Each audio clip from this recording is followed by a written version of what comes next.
ইরানের উপর চাপিয়ে দেওয়া যুদ্ধই এখন যেন গলার কাটা হয়ে দাঁড়িয়েছে মার্কিন প্রেসিডেন্ট ডোনাল্ড ট্রাম্পের জন্য। একদিকে নিজ দেশে জনগণের তীব্র নিন্দা, অন্যদিকে ইরানের রণকৌশলের গোলক ধাঁধায় পড়ে নাস্তানাবুদ অবস্থায়। এমনই এক চাপের মুহূর্তে নিজের ভোল পাল্টালেন ট্রাম্প। নিজেকে সব দায় থেকে মুক্তি দিতে দোষ চাপাচ্ছেন মার্কিন আরেক মন্ত্রীর উপর। বিস্তারিত জানাচ্ছেন মেহেদী হাসান। ইরানের কয়েক দশকের ধর্মীয় শাসনকে উৎখাত করার লক্ষ্য নিয়ে গেল ফেব্রুয়ারির শেষের দিকে যৌথ হামলা চালায় যুক্তরাষ্ট্র ইসরায়েল। কিন্তু যুদ্ধ এক মাসও শেষ হওয়ার আগেই পরিস্থিতি পাল্টে যেতে শুরু করেছে। একদিকে অবিরাম ইরানি ক্ষেপণাস্ত্রের হামলা, অন্যদিকে মার্কিন নাগরিকদের মধ্যে 92% যুদ্ধবিরোধী মনোভাব। সব মিলিয়ে এই যুদ্ধ ট্রাম্পের জন্য রাজনৈতিক ও কূটনৈতিকভাবে গলার কাঁটা হয়ে দাঁড়িয়েছে।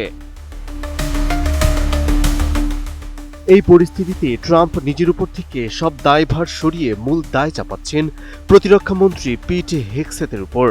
ভারতীয় টেলিভিশন এনডিটিভি জানিয়েছে, 23 মার্চ মেমফিস সেফ টাস্ক ফোর্সের গোলটেবিল বৈঠকে ট্রাম্প জানিয়েছে, হেগসেথই তার প্রশাসনের প্রথম শীর্ষ কর্মকর্তা, যিনি ইরানের বিরুদ্ধে সামরিক হামলার পক্ষে সবচেয়ে বেশি সোচ্চার ছিলেন।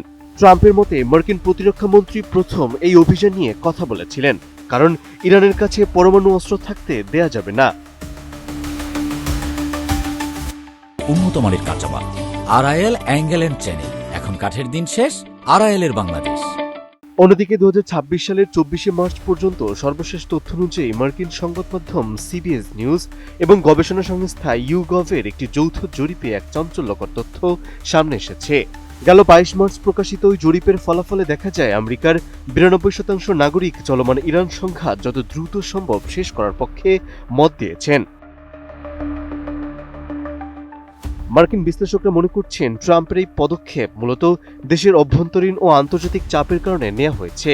এই হামলার পর অনেক মার্কিন সৈন্য নিহত হয়েছেন, পাশাপাশি ইরান পাল্টা ক্ষেপণাস্ত্র হামলা চালাচ্ছে এবং হরমুজ প্রণালীতে অচল অবস্থা বিরাজ করছে।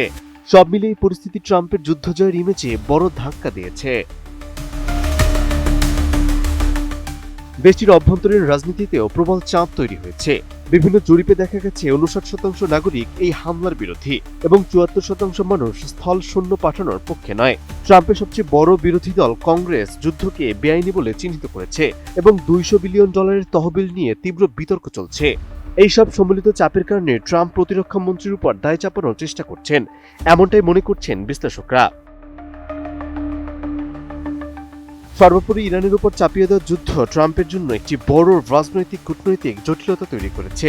নিজ দেশের জনগণের বিরোধ, ইরানের পাল্টা হামলা এবং আন্তর্জাতিক সমালোচনার কারণে তিনি এখন কঠিন পরিস্থিতির মুখে রয়েছেন।